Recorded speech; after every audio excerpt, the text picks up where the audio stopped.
There were no real surprises in the Florida housing market in July, based on the latest statistics from Florida Realtors. The July stats were fairly representative of what we've been seeing throughout most of the year, with no real signs of any sudden or significant shifts in the trends. One way to see this is by comparing the year-over-year change in July's statistics to the year-over-year change for the year overall so far. For example, let's look at closed sales of single-family homes. In July, they were down by close to 3% compared to July of last year. And for 2025 overall so far, they are down by about 2.5% compared to where we were at this point in 2024. So there was slightly more of a decrease in July versus the year as a whole so far, but we're still pretty much in line. While we're at it, let's conduct the same simple analysis for condos and townhouse sales.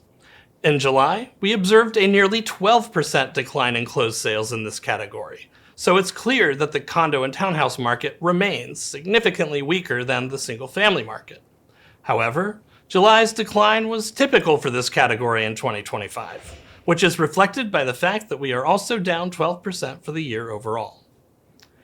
Now let's have a look at new pending sales, our measure of how many homes for sale went under contract during the month. We saw a decline here for single-family homes as well, but it was less significant than the one in closed sales, at less than 1%. This may reflect the mild downward movement in mortgage rates that has accompanied weaker labor market data in recent weeks.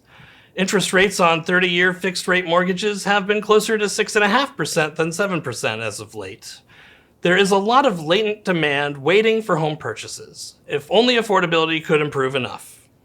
We still have a long way to go for that, but July's decline in new pending sales is certainly an improvement over our 2.3% decline for the year overall.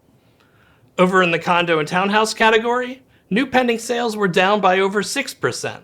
But that is drastically better than the nearly 12% decline we've seen year to date. Over on the supply side, new listings were down year over year for the third consecutive month for single-family homes, this time falling by nearly 3% in July. For the year, we are still up by nearly 3.5%, but that's entirely due to an abundance of new listings that came onto the market in the first 2 to 3 months of the year. The recent trend is much more in line with what the July figure shows. The same goes for new listings of condos and townhouses, which were down by close to 11% year over year in July. But due to an excess of new listings at the beginning of the year, they are only down about 2% year to date. Over the next couple of months, we should expect to see figures more like the July figure here. Next, let's look at median time to contract, which measures the typical number of days that homes that sold were on the market before going under contract. Among single-family home sales that closed in July, about half of them were on the market for less than 48 days before going under contract, which is nearly 30% longer than a year ago. For the year overall, the typical single-family home has been on the market about 24 to 25% longer than a year ago. Condos and townhouses are taking even longer to sell, with the typical sale in July taking 68 days to go under contract. That's 33% longer than a year ago, but notably, for the year, the typical condo and townhouse sale has taken over 40% longer to go under contract. So there's been some recent deceleration in the lengthening of time to contract in this category. Finally, let's look at median sale prices. In the single-family category in July, the median sale price was $410,000, which is 1.7% below last July's median price. Despite this being the fifth consecutive month we've seen year-over-year declines in single-family median prices, this was the smallest drop in percentage terms among those months. And for the year overall, the median price is also down by the same amount, 1.7%. So it doesn't appear that price declines are accelerating at a statewide level for single-family homes. Over in the condo and townhouse category, the median sale price in July was $295,000, a 6.3% decline compared to a year ago. That makes July the fourth straight month we've seen at least a 6% year-over-year decline in median price.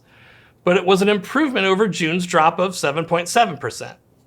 Still, price declines in these recent months have been larger than what we saw early in the year, which is why the year-to-date median price in this category is down a little over 4.5% compared to a year ago.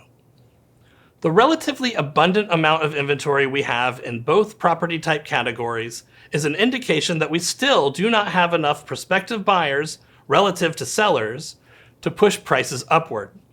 For buyers who can afford to purchase in the current market, this gives them a sizable advantage in price negotiations.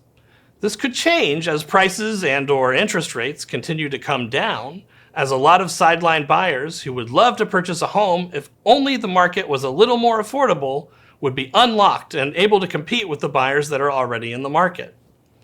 The recent downward trend in new listings is also giving the remaining sellers more leverage over buyers than earlier in the year, and this has been reflected in the inventory statistics. The active end-of-month inventory for single-family homes at the statewide level peaked in May and has declined now for 2 months in a row. Condo and townhouse inventory, meanwhile, peaked at the end of April and has declined for 3 consecutive months. It's now at its lowest level of the year so far. That's all the time we have for this month, but if you're a realtor and you're hungry for more insight into the Florida housing market, be sure to attend the closing session at Florida Realtors Annual Convention and Trade Expo at the Rose at Shingle Creek here in Orlando, next Tuesday, August 26th at 3:30 p.m. I'll be giving a much more in-depth analysis of the Florida housing market at that event. Until then, don't forget to check out your local market statistics for July. Just go to sunstats.floridarealtors.org and log in to view the latest market data for your area. We have the whole state covered down to the city and zip code level. Thanks for watching. I'll see you next week at convention and of course back on here next month for the August numbers.